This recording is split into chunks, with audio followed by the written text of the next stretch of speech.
I have been very open about my low opinion of many aspects of the Boo saga.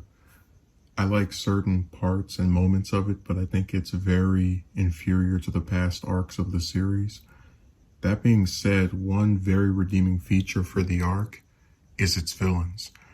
I've spoken before about how much I like Fat Boo, who I think is one of the most unique characters in terms of design, personality, and powers in the entire franchise.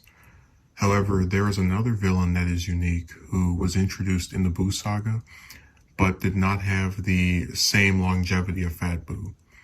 I'm referring to Babidi, the wizard who came to Earth to revive Boo. Right off the bat, Babidi differs from most of the major antagonists in Dragon Ball by being weaker than the heroes and relying on his magic and henchmen to get things done. He's very similar to Frieza in that he's a villain with soldiers that comes to a planet with a predetermined purpose and runs into the Z fighters by happenstance. His role in the story was to be the vehicle for which Boo is revived, to give Vegeta a power-up so he can have a rematch with Goku, and then guide Boo to do evil things before the latter kills him.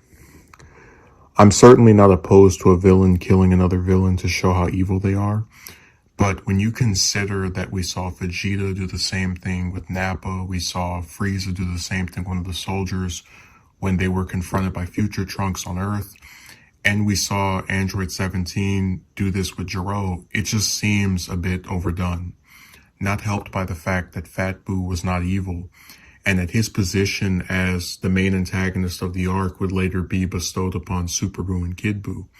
Also, because Babidi was seemingly killed by Piccolo earlier, it was harder for me to believe that he would be dead from Boo attacking him. But much of my disdain for removing Babidi from the story is centered around Fat Boo later being replaced as the main villain. Super Boo is a character that, without being guided by Babidi, wanted destruction and death.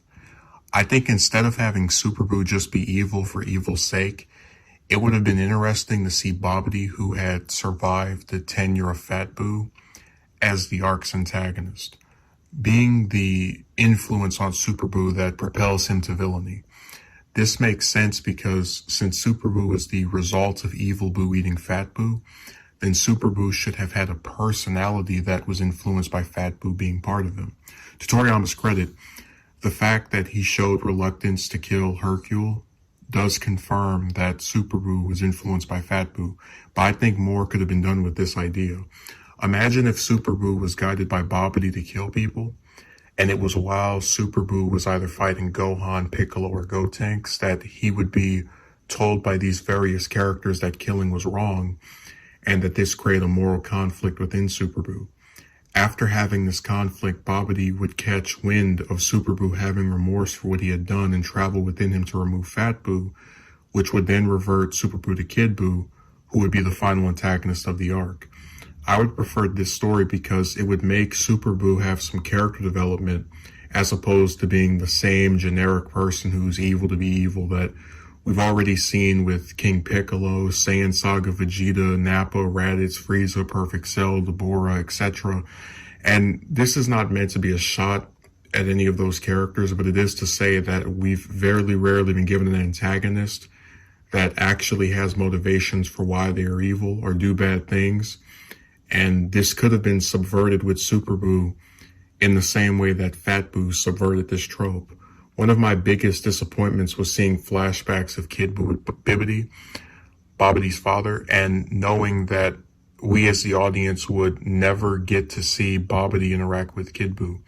This was a similar feeling to the one I had when not seeing Cell interact with Dr. Gero, where two characters inherently have much history together, but by virtue of the story not allowing one to survive long enough to see the other first appear, we never get any interaction between them. I think Babidi meeting Kid Boo would help to flesh out the latter since Kid Boo doesn't speak, and we could have had Babidi give some background on the character. In the parts of the series after Z, I would point to the Super 17 saga and GT as being another opportunity for Babidi to do something impactful to the story. In the Baby Saga, Oob and Fat Boo fused into Majub to give Oob a chance of defeating Super Baby Vegeta. I would have been interested in seeing Babidi react to this development, given his history with Boo, and possibly try to recruit some other villains like the Ginyu Force to confront Majub, not realizing the massive power difference until it was too late. Another thing that could have been done in the event the arc was longer was have Majub be possessed by Babidi into attacking the Z Fighters, since Majub was one of the stronger ones and could thus pose a threat to virtually anyone that was not Goku. The moral arc of Dragon Ball Super, which is ongoing, starts with Fat Boo being kidnapped, and we're later introduced to a villain named Moro who has ties to Boo's origins. Given that this character also employs henchmen, has been cited by fans as being intelligent, and has a connection to Boo, I can't help but think Moro has much in common with Babidi. In conclusion, I think Babidi was one of the more interesting Dragon Ball villains and definitely could have helped develop either Super Boo or Kid Boo if used properly.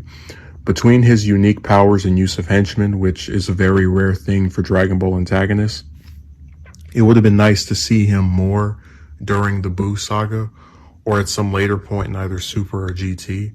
If there's one thing I can give the Boo saga credit for, it's having interesting villains. Now, if only they had used them well.